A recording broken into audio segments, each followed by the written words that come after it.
คนมันสิเป็นผีเป็นเปรตมันก็เป็นตาตอนเป็นคนพี่เด้บ่แม่นตายไปจังเป็นเด้พี่มันสร้างภพชาติไว้แล้วความอยากได้ของคนมันสิเล่งเบิ่งวัตถุสิ่งของที่อยากได้นะ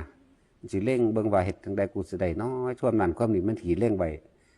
อารมณ์ความรู้สึกในความอยากตัวนั้นนั่นแหละเอิ้นว่าเปรตใจขาดตายในขณะที่มีความรู้สึกอยากตัวนั้นนะอยากได้สิ่งของวัตถุนั่นนี่เงินทองเป็ดไก่ยังก็แล้วแต่นี่มันสิเป็นแบบนั้นเด้เป็นก็เป็นตาตอนว่าท่านตายพี่ดีถ้าใจขาดตายเพิ่มนั่นเต็มอัตตาบาดนี่จังว่าเต็มอัตตาคือความรู้สึกที่อยากได้นั่นอยากเป็นนั่นแหละห่างบ่หูมือว่าเจ้าของกำลังเป็นใจขาดเพิ่มบัดนี้ก็โอปาติกะเกิดใหญ่พร้อมได้โอปาติกะนี่บ่ได้แม่นคือพวกเกิดในขั้นเด้เกิดในขั้นยังว่านี่คือพวกคนนี่แหละเกิดในขั้นคือหมูคือหมานี่เกิดในท้องเกิดในขั้นทัพพระพวกนี้ยังอีกแบบหนึ่งอยู่แต่ว่าโอปาติกะประเภทเปรตใหญ่ขึ้นเลยเด้ใหญ่ฟบขึ้นเลยหรือโอปาติกะประเภทว่าเทวดาสิใหญ่ขึ้นเลยเด้พวกนี้ไม่ได้เลี้ยงอีกเป็นสาวเป็นบ่าวนุ่มขึ้นโลดอย่างสั้นเทพพรหมเทวดา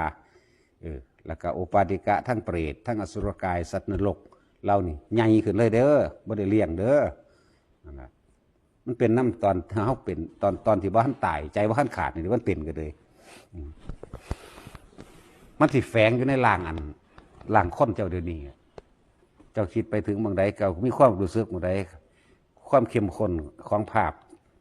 าพที่เขาเห็นนั่นถ้าเจ้าคิดเข้าไปเกิดอารมณ์ความรู้สึกอยากได้คักความชัดเจนของล่างอันนั้นสิชัดขึ้นเด้แต่คิดไปหน่อยก็ความชัดเจนหน่อยๆจักว่า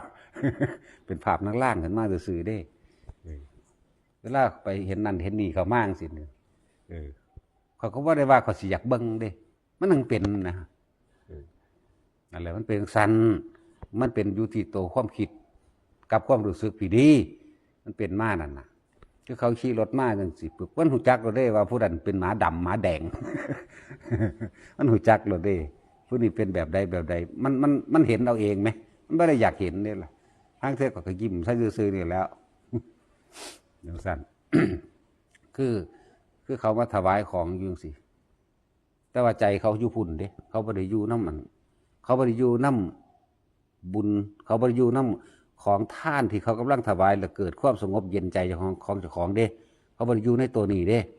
เขาก็เฝ้าถวายแล้วเขาเฝ้าไปเห็นไหมพูนเขาไปอยู่นั่นบุคคลที่เขาคิดหอดสัตว์ที่เขาคิดถึงความรู้สึกมันไปเกิดที่พุ่นแล้วแต่คนบอกเมื่ออะไรเป็นสั้นมันไหวขึ้นยังนี่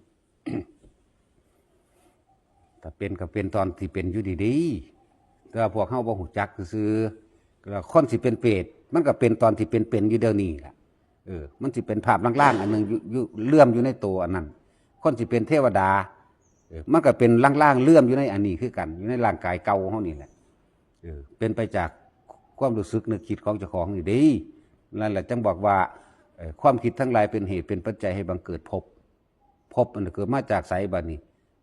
ความรู้สึกนั่นแหละความรู้สึกในโลภในโกรธในหลงในสามอย่างราคะโทสะโมหะนี่ราคะมีความยินดีพอใจในสี่ความยินดีพอใจในวัตถุสิ่งของอันหนึ่งมันจะปรุงแต่งไปถ้ากูได้หรือคือจีจังสันจังสี่เป็นไปได้นั่นน่ะราคะเรื่องสั้น